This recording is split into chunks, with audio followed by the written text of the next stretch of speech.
Hello and welcome to SCAN's eCampus. SCAN's eCampus is a gold-approved learning partner of ACCA. On this channel, we bring you demo videos of different courses available at SCAN's eCampus.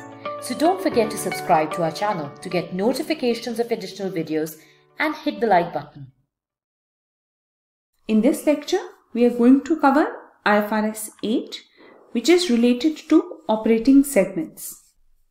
From your exam point of view, identifying the operating segments and then discussing their accounting treatments is an important exam area. In case of IFRS 8 operating segments, the segment reporting is important because it gives an idea to the investors how individual areas of business are operating or performing. So the segment reporting is done on a product, region or operation-wise basis.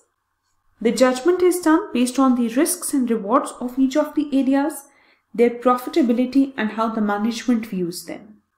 The first and foremost is the definition of operating segment. It is very important that this definition is met, only then the operating segment requirements can be applied. So as per the definition, it is the component of an entity that engages in revenue earning business activities. So any head office etc. cannot become an operating segment. It has to be a revenue earning activity whose operating results are regularly reviewed by chief operating decision maker. It can be a department, it can be a person, and for which discrete financial information is available, because if you are going to show the performance of that particular segment separately, you need to have information also which is going to be presented to the investors. In case of operating segments which are going to be reported, it is very important to know the relevant criteria that is going to be applicable. Only the segments that meet these criteria can be classified as separate reportable segments under IFRS 8.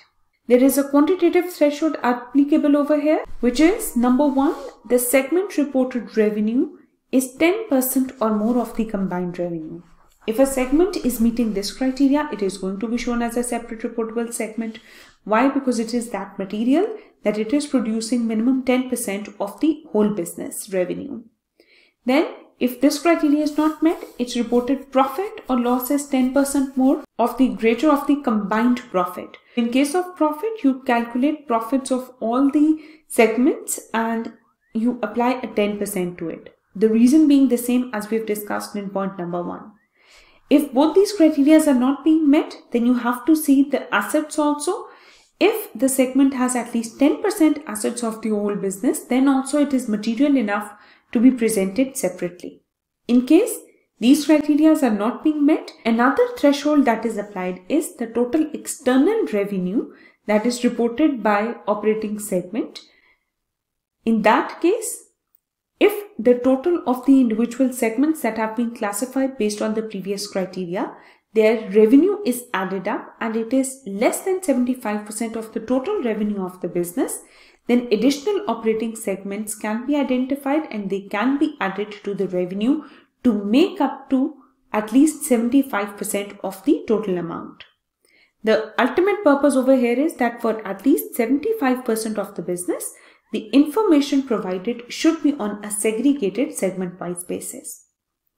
In case you want to combine 2 or more operating segments, then they need to be similar in each of the following respects, which is nature of product and services, production process, type or class of customer, method used to distribute product, and the nature of regulatory environment. If these are not meeting, then different segments cannot be aggregated and information presented together. In case of disclosures, you have the list over here in front of you on your screen. So once a segment meets the criteria or an area of a business meets the criteria of being an operating segment, it needs to show separately the revenues, internal, external, interest revenues, depreciation, any material income and expense, share of profit after tax, material non-cash items other than depreciation and amortization. So all the major information should now be provided on a separate basis also, and in the end they should be combined and the picture of the whole company should also be provided. Then with respect to the statement of financial position, the information should be provided with respect to non-current assets other than the financial instruments, deferred tax, etc. For each of the reportable segment, profit or loss and total assets are shown on a separate basis. So these disclosure criteria need to be met for the segments that are there and which are meeting the criteria set out by IFRS 8. In your exam questions also, you have to look for the circumstances and identifying whether the 10% criteria of reportable segments is being met or not. Only then you can recommend the relevant accounting treatment in this regard. This is all with IFRS 8. Thank you. If you like this video, visit our website www.scansecampus.com to purchase the complete course at affordable prices. Register today at no cost and access our free 10-day trial.